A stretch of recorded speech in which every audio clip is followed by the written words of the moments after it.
There we go.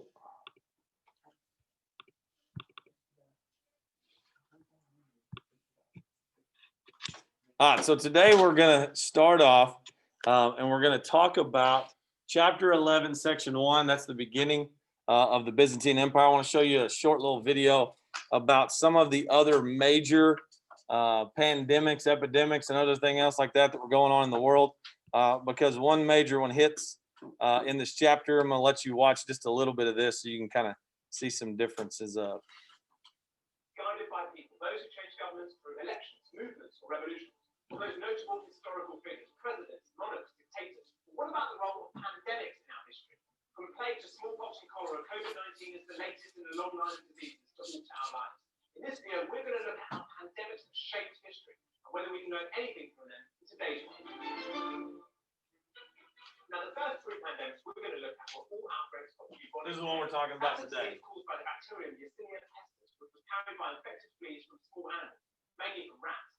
One of the most notable symptoms of the plague was the infection and enlargement of the lymph node. Huge black boils, or buboes as they were called, which gave rise to the name bubonic plague. These boils are filled with pus, they burst, it's quite disgusting. The first recorded pandemic of bubonic plague was the plague of Justinian, named after the Eastern Roman Emperor, who himself got it and recovered. It's believed the plague emanated from Asia and made its way to Africa. It first appeared in the Egyptian port of Pelusium in 541. It then reached the capital of the Byzantine Empire, Constantinople, in 542, and then moved outwards, reaching Ireland to the west and Syria to the east. How did it spread? Well, the plague was closely tied to the empire Justinian built.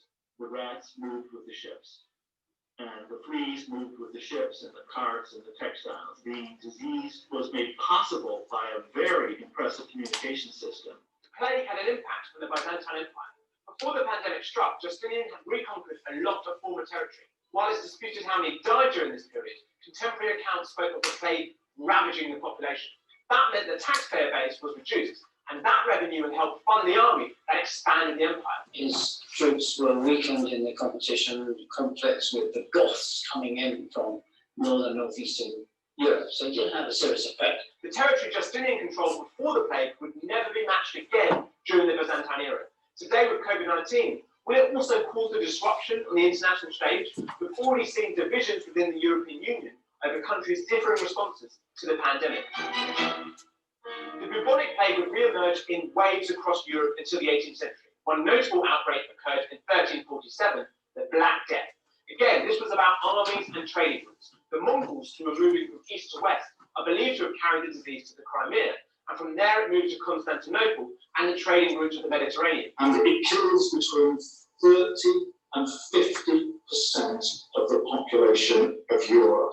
In some places in England, it kills up to 80% of the population. But there was the emergence of some practical responses to the plague.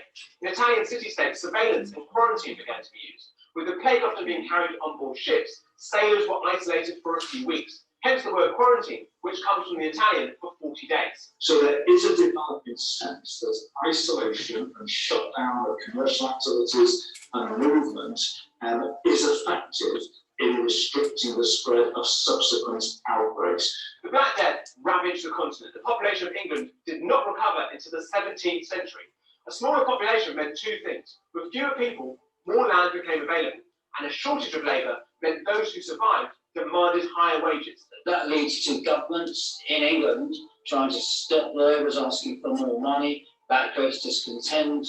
So you have things like the Peasants' Revolt in 1381. Of course, the reaction to this discontent across the continent was different, and some historians argue that the Black Death is an important moment in the development of European society. Parts of Eastern Europe and Southern Europe, serfdom is reimposed, whereas in Northwest Europe, serfdom begins to be bargained away after the Black Death. And Western Europe is taking the first tentative steps towards liberal modernity.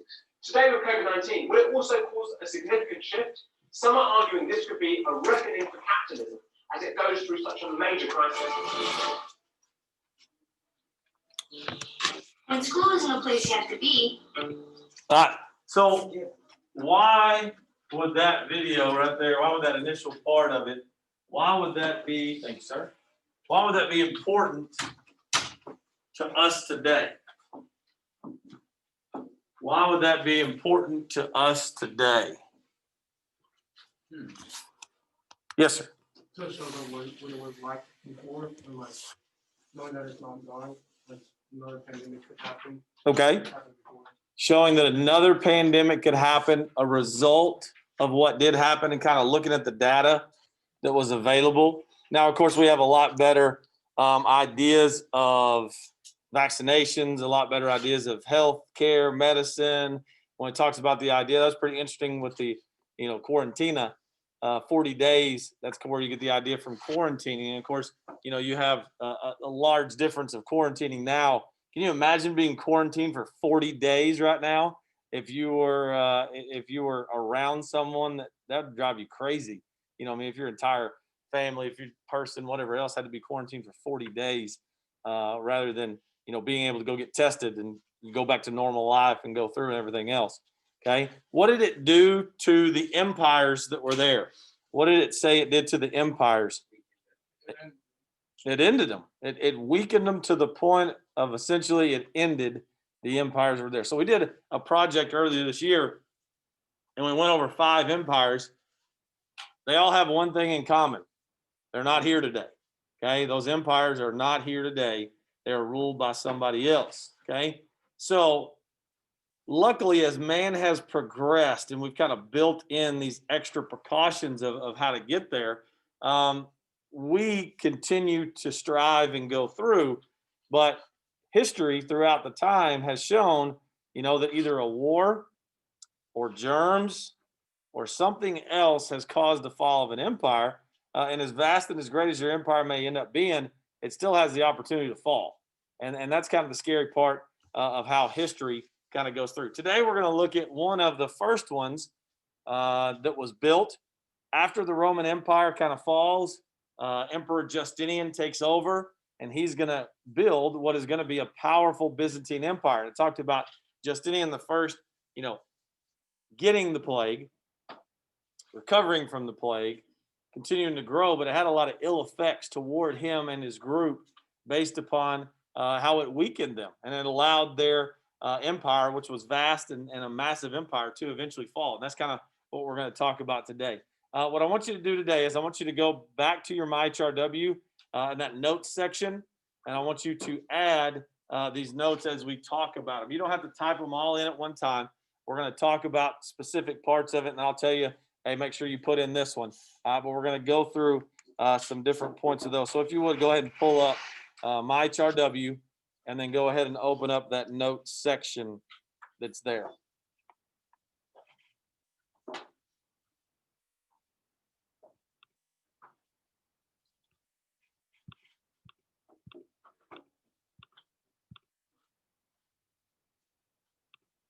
All right, so the introduction to this one right here says, as you learn in chapter 6, the Western Roman Empire crumbled in the 5th century as it was overrun by the invading Germanic tribes.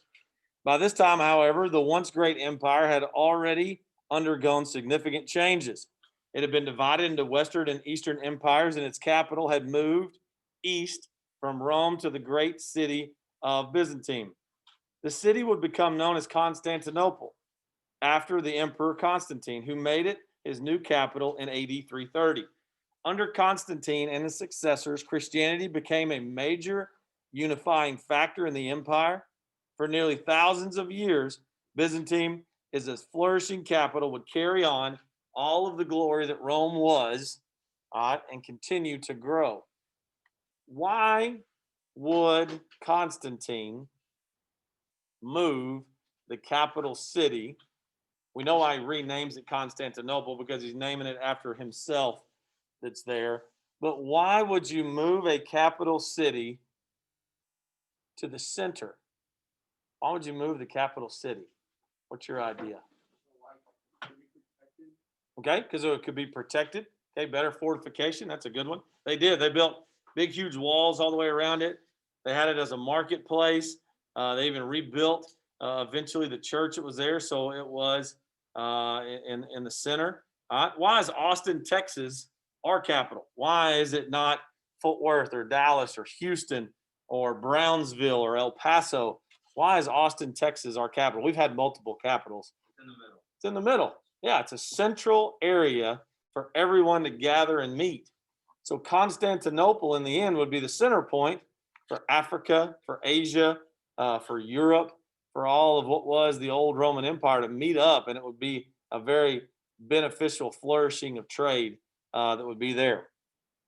All right, it says in AD 300, the Emperor Constantine moved the capital of Roman Empire to the east. All right, I'm gonna ask you one more question about this. Why is Washington, D.C. our capital? Why is it not Omaha, Nebraska, right in the center of the United States? Why is Washington, D.C., all the way on the East Coast?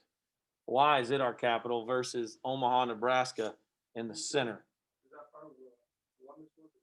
Okay, so an idea of founding. That's you're getting there if you use the idea of founding. Why would Washington, D.C. on the East Coast be our capital? Think of the start of the United States.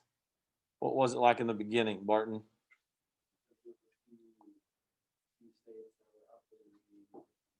Okay. Okay. So they were called the 13 colonies. The 13 colonies that eventually become the original states, that was in the center of those 13 colonies. And that was the middle ground point up. Then once we built on and we Manifest Destiny expanded to the west, we'd already established that as our capital and just stayed with it. Okay. So that was a good idea. You can kind of see how some of these things moving around, these pieces still fit the same. All right. It says it was on the side of the old port city of Byzantine. Constantinople became the center of the empire. Power moved eastward.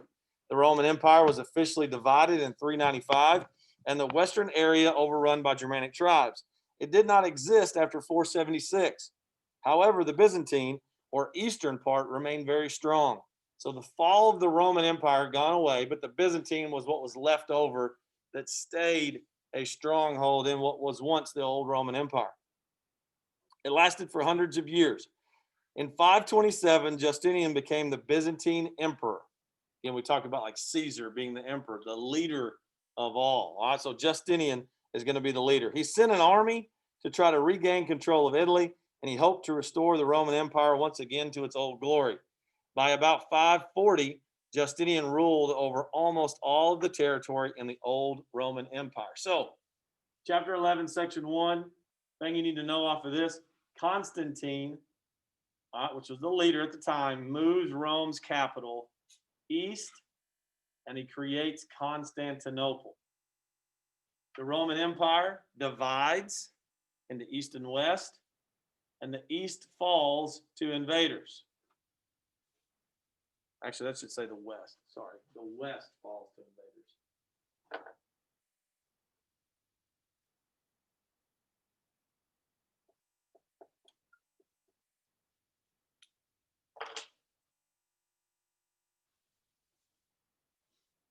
Justinian tries to reconnect all of the Roman Empire.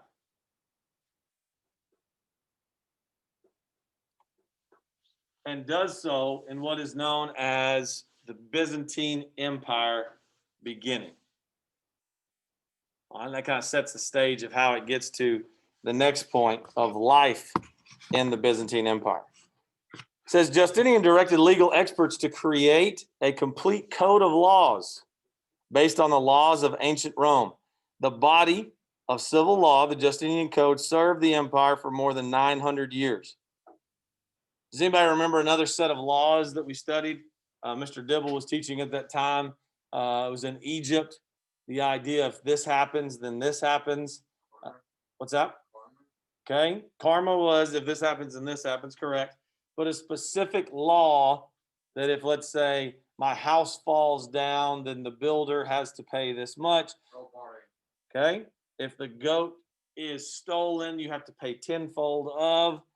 And there was a set of laws that were made called Hammurabi's Code. Okay. We talked about Hammurabi's Code. Put it up on the board, went over a couple of those and read through them. This is the idea of another set of code, another set of laws known as Justinian Code. All right. It says Justinian also worked at making Constantinople a strong but a beautiful capital. He built high, sturdy walls to protect the city from attacks. The main streets of the city were lined with shops and open-air markets. people bought and sold goods from Asia, Africa, and Europe there. In 532, riots broke out against the emperor. Justinian's troops maintained control of the city, killing thousands of rioters. A church called Hagia Sophia, Holy Wisdom in Greek, had been destroyed by the mobs, and Justinian rebuilt it to become the most beautiful church in the entire Christian world. All right? So right now, his empire is flourishing. New Rome, Justinian sets forth Justinian Code, new laws for old Roman Empire, built up the city to become the center of trade and religion, and essentially it's the center of the powerful cities of the Eastern Hemisphere. So everything's going good right now. Everything's rolling along.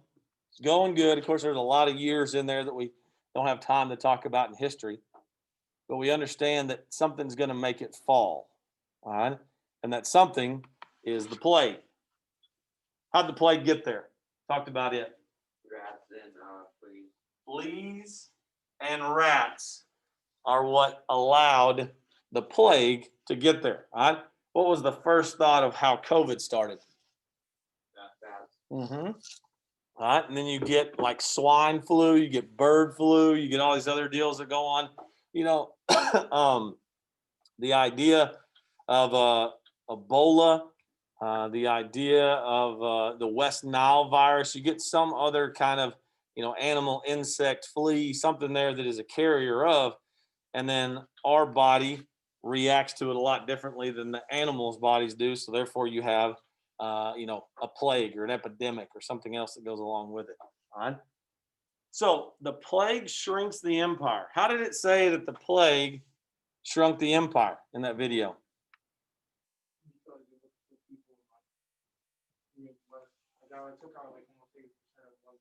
Yeah, the overall population of the people that are there. What I was asking you earlier, trying to find out how many per day in the world are, COVID related deaths or whatever else.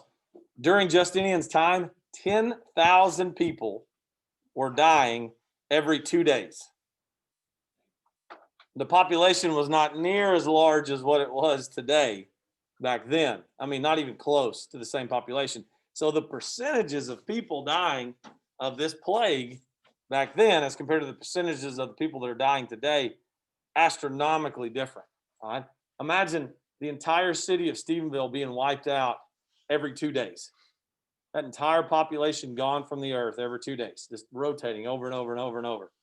So what does that do to your empire? What are some of the things that it said that it hurt the empire with? Okay, what makes an empire stand? There's two main things. People are one because they contribute two things. Okay, military. All right, you get all your military from the people. So therefore, if people are dying at a rapid pace, your military numbers eventually are going to shrink and you are no longer able to defend yourself. How else does the military stand? Your parents, there you go. Your parents paid every year taxes. Okay.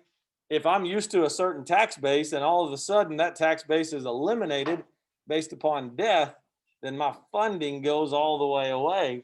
And I don't have enough money to pay for all the things that we once had. All right. So the plague hit hard because it crippled the idea of the military to defend itself. And it crippled the idea of the tax base to be able to pay for this vast empire that was there. All right. So it falls really, really rapidly on that end right there, which leads us to the plague shrinks the empire, its power. And over time, these factors cause it to fall. They're weakened because they don't have enough money and they don't have enough people to defend themselves. Well, as soon as they hear that you're weakened, then the other invaders start to come in, all right, from the north, from the northeast, and they begin to take over that land because they know that you are weakened. All right. There was even some of the funky ones that were in there. They would take people that were plagued, like in a fortified city of somewhere like Constantinople, and they would hurl the people that were infected over the walls into this fortified city because they couldn't get in to kill them. So they just infected them with more of the plague by sending a plague-ridden body into the fortified city. So basically, they end up killing themselves from the inside out. You know what I mean? Pretty interesting strategy. What's up? Uh-huh. Yeah. So it would be our first instance of like germ warfare. Would be kind of what we would do right now if you infected a country with a specific disease, plague, epidemic, so forth. You kind of just let them take care of themselves without even having to lift a finger to fight against it. So it says the empire falls. It says Byzantine Empire faced many dangers. Terrible disease broke out in 542. The illness killed thousands of people and returned 8 to 12 years later until about 700, every 8 to 12 years. This weakened the empire. The empire was forced to confront many enemies over the centuries. Constantinople remained safe during this time despite attacks. Eventually, the empire itself shrank, though. It included only the capital city and the land in the Balkans and southeastern Europe. All right. The other big thing that's going to happen is going to be the church splitting. All right. Why is it important to have back then a church and a government tied together? And why do we not allow a church and a government to tie into each other? Why is there a separation of church and state? And what does that mean? Okay, there could be different beliefs by different people, especially in the United States, right? All right.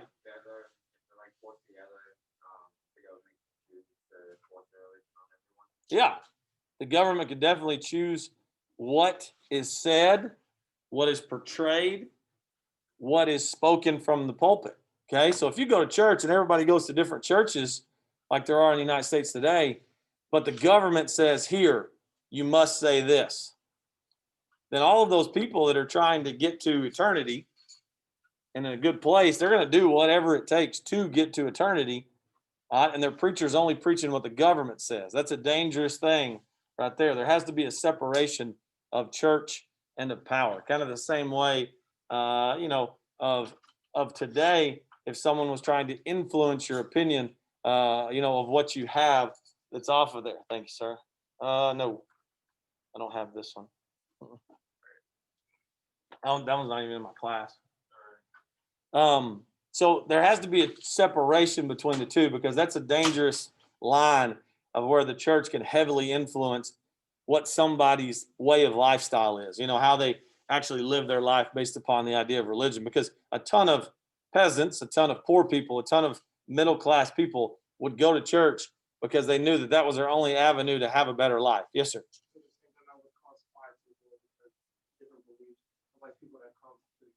Yeah, you think about it, and even think of how simple life would be if everybody was the same religion. You know what I mean? If there wasn't a religion here, there wasn't a religion there wasn't all of these different viewpoints, there wasn't conflict based upon religion. If everybody believed in the same God and everybody believed in the same path, think how simple that would be. You know what I mean? But it's not.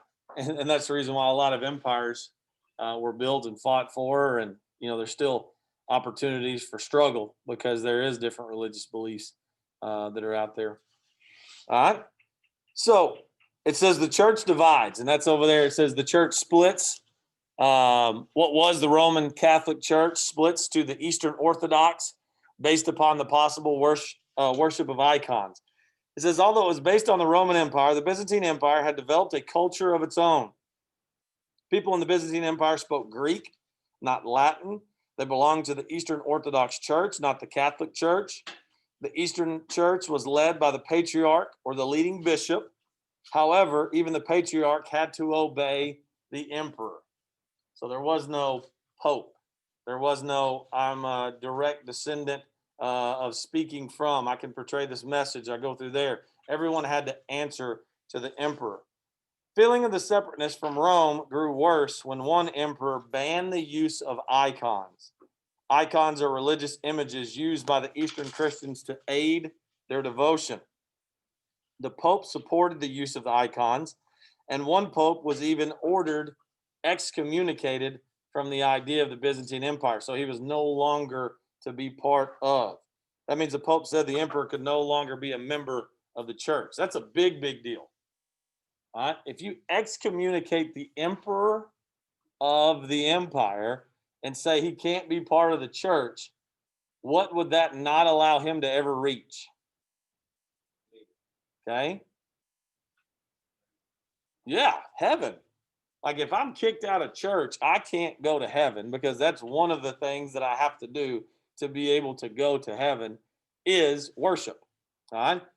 And if a pope says, all right, you as the leader of all of our empire, you can't go to church. You're excommunicated out of the church. That's a pretty bold stance. You're kicking someone out and pretty much sealing their fate for them. And think of how that looks to everybody else that's within the empire that still is in the church. You know, like I can still get to heaven, but my leader, the emperor, he can't get to it. So that was a bold, bold move. It says slowly the Eastern and Roman churches grew apart. In 1054, it became permanent. Despite the split, Christianity remained a force for unity in two sections of the empire. Some missionaries traveled from the Byzantine to the north. Two missionaries, Saint Matthias and Saint Cyril, developed an alphabet for the Slavic languages. This is going to end up kind of transitioning into what's going to end up being Russia. So we're going to look up here on the board, and it's going to be a little bit of difference in between, you know, kind of what is the similarities and the differences between Catholicism and Eastern Orthodox. I'm going to make this a little bit larger so you can see it possibly. It says Roman Catholics services are conducted only in Latin, where we talked about Eastern Orthodox being in Greek. Talks about the Pope has the authority over all bishops. Eastern Orthodox, the patriarchs, and the bishops are the leaders of the group. The Pope claims the authority over all kingdom and powers and emperors. That's the Roman Catholics. In Eastern Orthodox, the emperor is the leader of all. Okay. Roman Catholic, it says priests may not marry. In the Eastern Orthodox, priests can get married. Roman Catholicism, divorce is not permitted. In Eastern Orthodox, divorce is allowed under certain conditions. And usually that was the emperor wanting those conditions if they were going to change the stance of who they were married to or marry based upon an alliance to create a larger empire. Some of the similarities, it says, base their faith on the gospel of Jesus and the Bible, sacraments such as baptism, religious leaders are priests and bishop, and they always seek to convert people, okay? So kind of when you hear the difference between the words Roman Catholicism and Eastern Orthodox, that gives you a little bit of emphasis about what those two differences are. All right, so what threw a kink in Justinian being a gigantic empire leader? What was one of the biggest things that threw a kink in it? We just talked about it just a second ago. What are some of the things that caused him to fall, that caused his empire to fall? Because he had great city of Constantinople. He had trade coming from everywhere. What are some of the reasons why he fell? His empire fell. Plague. The plague knocked him down, right? That starts the dominoes of falling. The trade, and you can't trade when you got a place. Yeah, or the trade brought in the plague, and therefore you want to quarantine everybody. So that 40 days worth of stunning the development, you have to wait 40 days for that stuff to even be able to be traded. Well, half of that stuff has to be fresh, and it's gone, so you can't trade it anymore. All right, very good. What else? What makes the world go round? Money, the loss of money, okay? Not enough money because of the people dying from a plague, not even be able to pay their taxes, not being able to contribute to what the empire is, all right? So simple things out of his control, like the plague at that time, caused the empire to fall. Wasn't necessarily Justinian's fault, you know what I mean? Even he got the plague, survived, recovered, kept on going. But the idea that him falling this gigantic empire that he had built based upon something that was out of his control is a pretty interesting aspect, especially coming up with what we kind of have going on in the United States coming, you know, through this week. What's tomorrow? Anybody know that? Election day. We'll see how long that drags out. see how long that takes to figure out who wins and who loses. We'll compare our percentages up here on the board that Caitlin keeps on writing on. So we'll have it to where we'll see who is the winner, who's the loser. There'll probably be somebody that, proclaims that they are, but we'll see how many months it drags out to the point of who is our president. And we'll kind of go through there. But that, again, a lot of these examples, a lot of these times, history repeating itself, you can kind of see a lot of these instances through the idea of the Byzantines right here. All right, that's it for today.